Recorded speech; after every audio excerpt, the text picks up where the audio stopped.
Jan friends, I'm Major Gaurav Arya and you're watching the Chanakya Dialogues English. England needs 10 Suella Bravermans. One is not enough. And I think Rishi Sunak was wrong to sack her. He was absolutely wrong because you need to take these radical Islam, even if 10% of them are hardcore pro-Hamas. What does it mean? It means 30,000 possible terrorists inside the UK.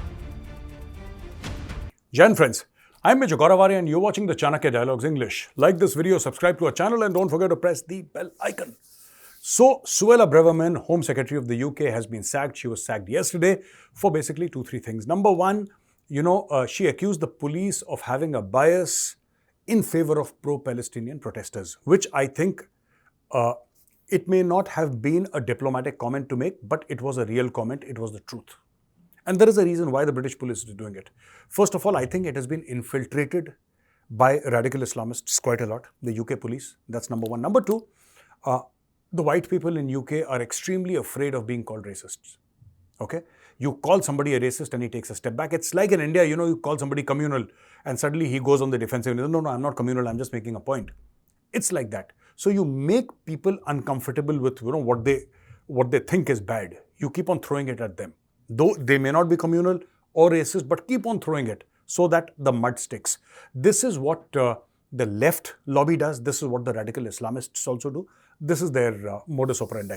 The third thing, what she has said is that these are hate marches, pro-Palestinian. They are saying that all these pro-Palestinian marches, so-called, they are connected with Hamas and they are terrorist sympathizers, which I think is absolutely true because this is exactly what Rishi Sunak, the Prime Minister of UK, was condemning here. Rishi Sunak was saying this only. He said that, when there were pro-Hamas slogans raised at the rally, Rishi Sunak was the one who was saying that, I condemn this and this is not the way it should be and there is no room for hate in Britain and all that. All these homilies which these white countries spout every now and then, though Rishi Sunak is as brown can be, but the fact of the matter is that that's what has happened. And I don't think Suella Braverman is wrong. I think she's absolutely correct. And I think England, and I've said this before and I'll say this again, I think England needs 10 Suella Bravermans. One is not enough. And I think Rishi Sunak was wrong to sack her. He was absolutely wrong because you need to take these radical Islamists head on. There is no other way you can do this. You need to take these guys head on. There should be somebody who's willing to confront them because if you move back, please remember, from the societies from where they come. I'm going to give this tuition free of cost to all those people in the UK, people who are born in UK, who identify with the culture of England, the customs of England. Let me tell you, the countries from which these people come, countries like Syria, countries like Yemen, Pakistan, Lebanon, and Palestine. Palestine is not a country, but okay, that area from where they come. In these areas, typically the culture is that decency is taken for weakness. Understand this. If you're trying to be decent, that is not the way they're thinking about it. That is not the way they are processing that information. You're being decent. They're thinking weak. We can take advantage of this weakness. And this is exactly what they're doing. 300,000 people come on the streets of London and they chant pro-Hamas slogans. I'm saying, okay, maybe the crowd got emotional. Let me give them the benefit of the doubt. Okay, the crowd got emotional. So what? So what? Even if 10% of them are hardcore pro-Hamas, what does it mean? It means 30,000 possible terrorists inside the UK. 1%? 3,000 terrorists inside the UK. 0.5%? You do the math here. You do the math. 1,500? 0.001%? Think about it. Just think about it. And I asked this question yesterday and there was a lot of controversy. And I said, whom will these people support in case of a war? Let's say UK has to go to war against Hamas. Let's say the other Muslim countries, the Arab countries gang up together against Israel and UK goes to help Israel and fights against these countries and Hamas. Who will these people support who are staying in UK and chanting pro-Hamas slogans? Who will they support? Will they support the country that gave them shelter, gave them self-respect, gave them honor, gave them food, gave their children education? Or will they support a terrorist organization like Hamas? And I'm telling you, they will support Hamas. Irrespective of what you do for them, they will support Hamas. Suella Braverman was a person who called a spade, and she, there were many people in India who didn't like her because she made a comment long time back, I think a year back. She was the Home Secretary twice, I think. She was the Home Secretary before also. And she was removed once, and then this time she's been removed the second time, if memory serves. And she said that Indians are the people who overstay the maximum. They're given visas and they overstay the maximum. And a lot of people in India were offended. And I had arguments with so many people, and I said, listen, it does not matter. Your sensibilities, you are offended. How does that matter? Be offended, who cares about you? You should just be concerned with one thing.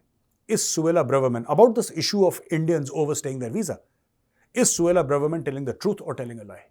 That's it. That is how you should judge. If it's the truth, say it. Be proud of it. If it's a lie, apologize, resign, go out. I think Suella Braverman was telling the truth. Whether as a public figure, as the Home Secretary of the UK, should she be saying all of this? Should she have said something about Indians or about different communities later on? That is something that the British government should decide. But for me, I think it's very important to understand whether she was lying or telling the truth. And if she's telling the truth, we should all stand by her. Now she's been sacked, and I think it's Britain's loss. You should have 10 like her. I just want to tell the people of Britain, you will lose Britain. You've already lost Britain to quite some extent. Europeans will lose Europe. You're being invaded and you don't even know, and you are enabling your own demise and destruction. You are facilitating and enabling your own demise. You are facilitating your own destruction. And time and again you've done this. And you haven't realized. Whether it's the white man's guilt, I don't know what it is. Some fancy psychological trick, I don't know. But you have let so many immigrants inside your countries, and you have not bothered to ask whether these immigrants actually come from countries or these immigrants have the same values that Europe has or that UK has.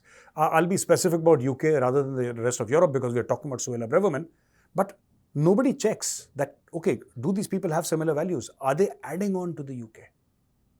You wanted cheap labor. You opened the doors. You didn't care who came in.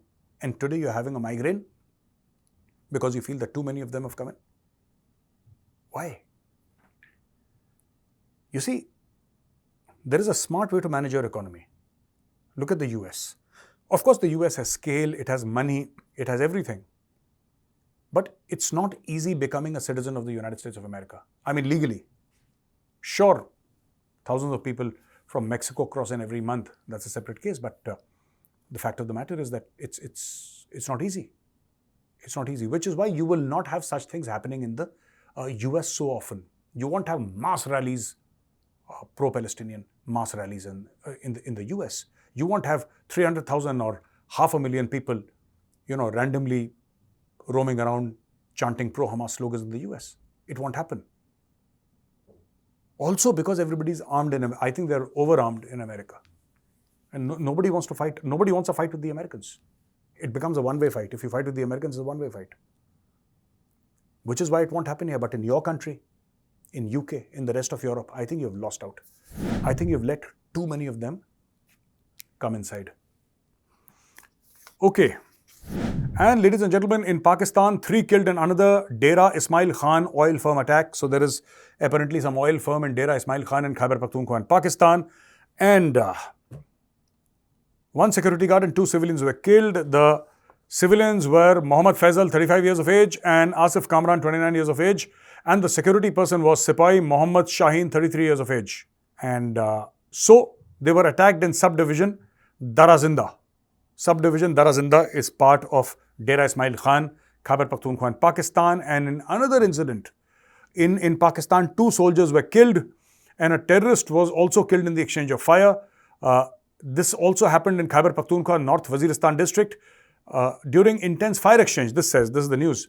During intense fire exchange, 25-year-old Sipahi Abdullah, resident of Mardan, and 19-year-old Sipahi Muhammad Sohail, resident of Tharparkar, were killed in action.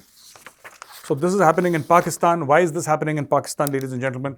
It is happening in Pakistan simply because of, First of all, they're throwing out all these Afghans. Whether these Afghans are guilty or not, it doesn't matter to Pakistanis. They're throwing out everybody.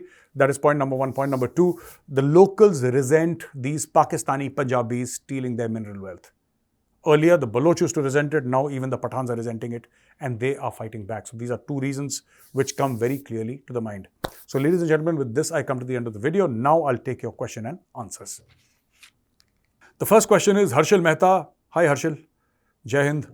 The ambitious Arunachal Frontier Highway, which connects its eastern part to its western periphery bordering with Bhutan. According to you, what are the strategic implications of this Trans-Arunachal Highway along with... You see, it's very simple. 2-3 points again, Harshal. See, we have deliberately, and let me place on record, the Northeast for decades had been deliberately ignored, deliberately isolated as a matter of national policy.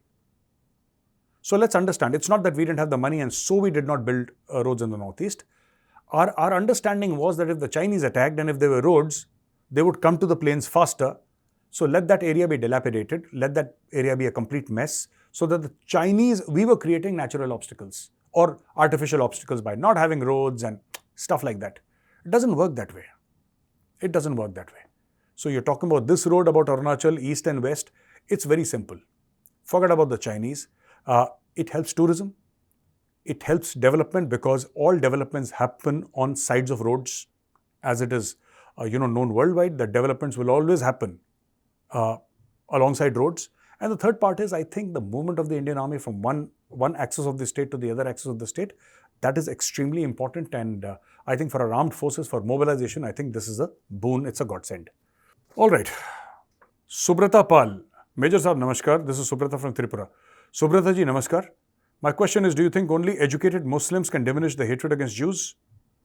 No, I think it has nothing to do with education. There are many Muslims who have understood that hatred against Jews doesn't work, but there are a lot of them who hate Jews for various religious reasons, and I'm convinced beyond a shadow of doubt that these reasons are religious in nature. I don't think education is the problem. I mean, it's upbringing essentially. It's what your parents teach you. Education will teach you stuff. It will help you get a job. Literacy will help you get a job. You see, you're educated, you become a doctor. But just being a doctor doesn't mean that you can't be a bigot or... I mean, Al-Zawahiri was a doctor, right? And medical studies are amongst the toughest in the world. To become a doctor, it's horribly tough. Horribly tough. Zawahiri was a doctor.